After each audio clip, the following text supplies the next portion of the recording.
पतित पावनी गंगा को देव नदी कहा जाता है क्योंकि शास्त्रों के अनुसार गंगा स्वर्ग से धरती पर आई है।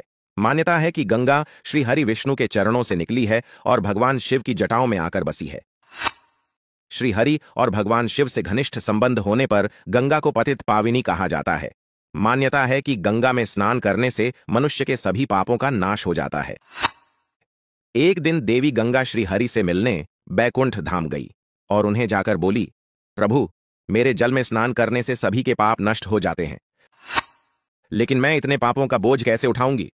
मेरे में जो पाप समाएंगे उन्हें कैसे समाप्त करूंगी? इस पर श्री हरि बोले, गंगा, जब साधु संत वैष्णव आकर आप में स्नान करेंगे तो आपके सभी पाप घुल जाएंगे। गंगा नदी इतनी पवित्र है कि प्रत्येक हिंदू की अंतिम इच्छा होती है उसकी अस्थियों का विसर्जन गंगा में ही किया जाए। लेकिन यह अस्थियां जाती कहां हैं? इसका उत्तर तो वैज्ञानिक भी नहीं दे पाए, क्योंकि असंख्य मात्रा में अस्थियों का विसर्जन करने के बाद भी गंगा जल पवित्र एवं पावन है। गंगा सागर तक खोज करने के बाद भी इस प्रश्न का पार नहीं पाया जा सका। सनातन धर्म की मान्यता के अनुसार मृत्यु के बाद आत्मा की शांति के लिए मृत व्यक्ति की अस्थि को गंगा में विसर्जन करना उत्तम माना गया है।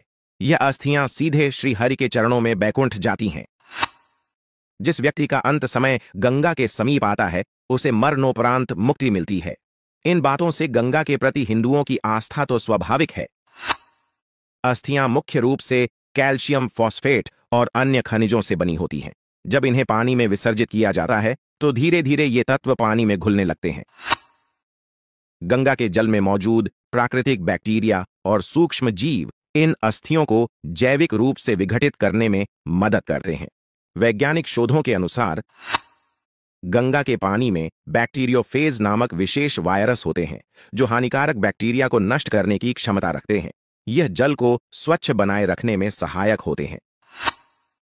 यह प्रक्रिया सुनिश्चित करती है कि अस्थियों का जैविक अपघटन होने पर भी जल प्रदूषित न हो। गंगा नदी के जल में कुछ ऐसे प्राकृतिक खनिज और तत्व पाए जाते हैं जो जल को शुद्ध और लंबे समय तक खराब होने से बचाते हैं। गंगा में अस्थियां विसर्जित करने से पानी में घुले कैल्शियम और फास्फोरस जैसे पोषक तत्व जलीय जीवन के लिए उपयोगी हो सकते हैं।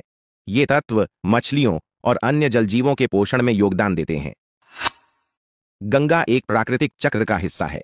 अस्थियां मिट्टी और पानी के साथ घुलकर पर्यावरण में पुनः शामिल हो जाती है, जो जीवन और मृत्यु के चक्र की अवधारणा को भी दर्शाता है। हिंदू धर्म में मान्यता है कि गंगा में अस्थियों का विसर्जन मृत आत्मा को मुक्ति मोक्ष प्रदान करता है।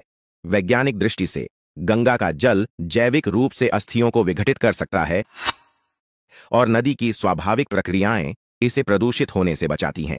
हाल के समय में बढ़ते प्रदूषण और अधिक मात्रा में अस्थियों के विसर्जन से गंगा का पारिस्थितिकी तंत्र प्रभावित हो सकता है।